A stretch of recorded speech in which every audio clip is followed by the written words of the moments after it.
Welcome to the shadows of American history, where truth was buried and files were sealed. From secret operations to stories erased from textbooks. This is what they never wanted you to know. This is the Silent Report. Welcome back to the Silent Report. Tonight, we're taking you deep into the shadows of American history, into a vault of secrets that most citizens have never heard of. And once you do, it will forever change how you see your government, your history books, and the very idea of national security. This isn't a conspiracy theory. This isn't speculation. This is a declassified plan by the highest levels of the US military to murder American citizens on American soil. It was called Operation Northwoods, and its objective was horrifying: to manufacture fake attacks, blame them on Cuba, and then use the outrage to justify war. This is not fiction. This is real. And for decades, it was buried. Until now. Let's rewind. The year is 1962. John F. Kennedy is in the White House. The Cold War is at its peak. The US is locked in a deadly chess game with the Soviet Union, and Cuba has just become the unexpected queen on the board. Why? Because just 90 miles off the coast of Florida, a young revolutionary named Fidel Castro has taken power, and aligned himself with the Soviets. The American intelligence community is panicking. The failed Bay of Pigs invasion the previous year, an ill-fated attempt to overthrow Castro, was a national embarrassment. The CIA had promised it would be an easy victory. It wasn't. Castro's grip on Cuba tightened. And now, rumors swirl that the Soviets are moving missiles into the country. Behind closed doors, the US military is restless.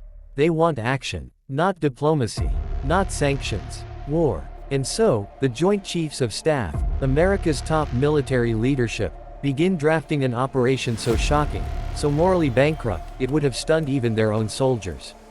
That operation was Northwoods. Its core idea: false flag attacks, meaning attacks that appear to be carried out by a foreign enemy, but are actually orchestrated by your own side.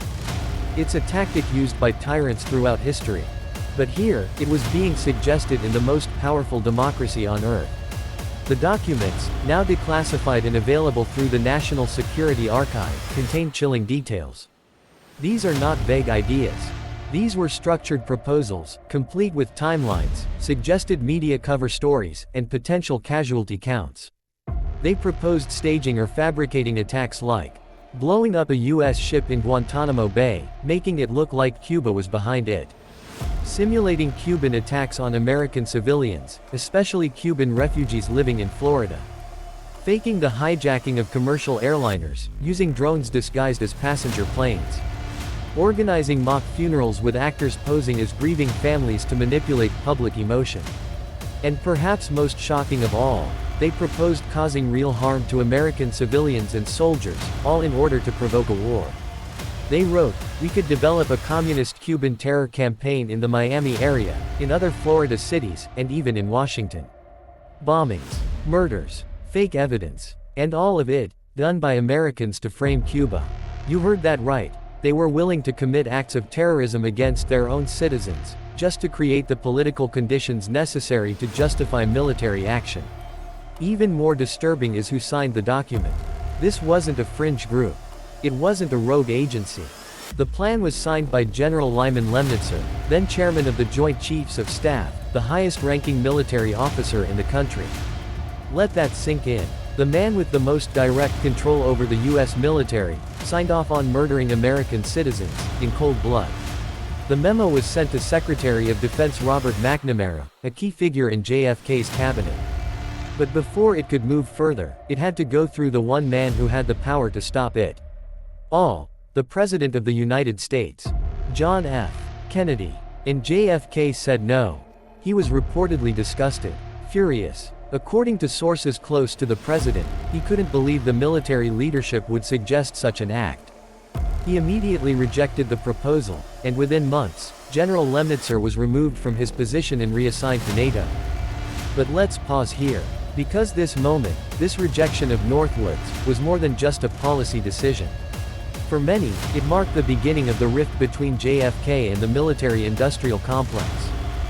After JFK rejected Operation Northwoods, a growing tension developed between him and the national security establishment.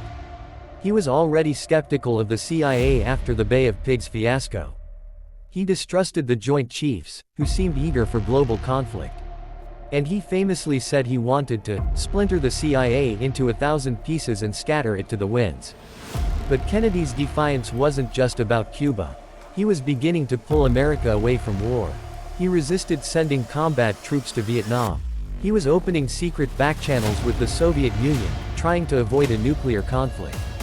And in doing so, he challenged the military-industrial complex, the powerful alliance between defense contractors, intelligence agencies, and war-hungry generals that President Eisenhower had warned about in his farewell speech.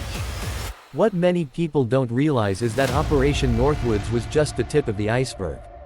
There were other operations, other lies, other manipulations. Years later, the Gulf of Tonkin incident, which dragged America fully into the Vietnam War, was revealed to be exaggerated.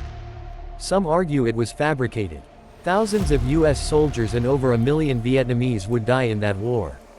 And then there's COINTELPRO, the FBI's covert operation to discredit civil rights leaders like Martin Luther King Jr., Malcolm X, and countless anti-war activists. All of this raises a chilling question. If Operation Northwoods had not been exposed decades later, how many other government plans have never seen the light of day? But let's come back to JFK, because the consequences of his defiance were deadly. On November 22, 1963, President Kennedy was assassinated in Dallas, Texas. The official story: a lone gunman named Lee Harvey Oswald fired from a 6th-floor window. The Warren Commission declared it an open and shut case. But the American people weren't convinced, and for good reason. The murder of JFK left behind a trail of inconsistencies, classified files, and unanswered questions.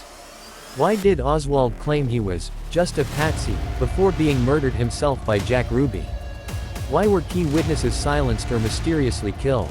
Why were so many government documents locked away for decades? And here's where it gets darker. Many believe Kennedy was assassinated because he stood in the way, because he challenged the agenda of those who profit from fear, war, and secrecy. Operation Northwoods was just one of many examples of what he refused to authorize. Ask yourself this: would the same generals who suggested bombing their own country think twice about removing a president who threatened their power? In 1997, the National Security Archive finally released the full Operation Northwoods memo to the public. It confirmed what many had feared for decades, that the US government had, in writing, planned domestic terrorism to justify war. But there were no arrests, no charges, no national reckoning. It was met with silence. You didn't see it on CNN. You didn't read about it in high school textbooks.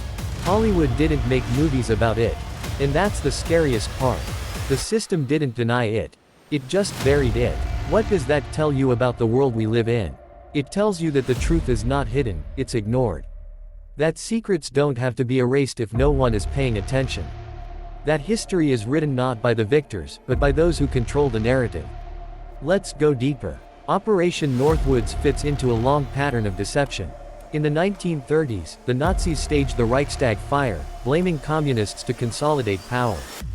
In 1967, the USS Liberty was attacked by Israel in an incident many believe was covered up by the US government. In 2003, the invasion of Iraq was justified by claims of weapons of mass destruction, claims that turned out to be false.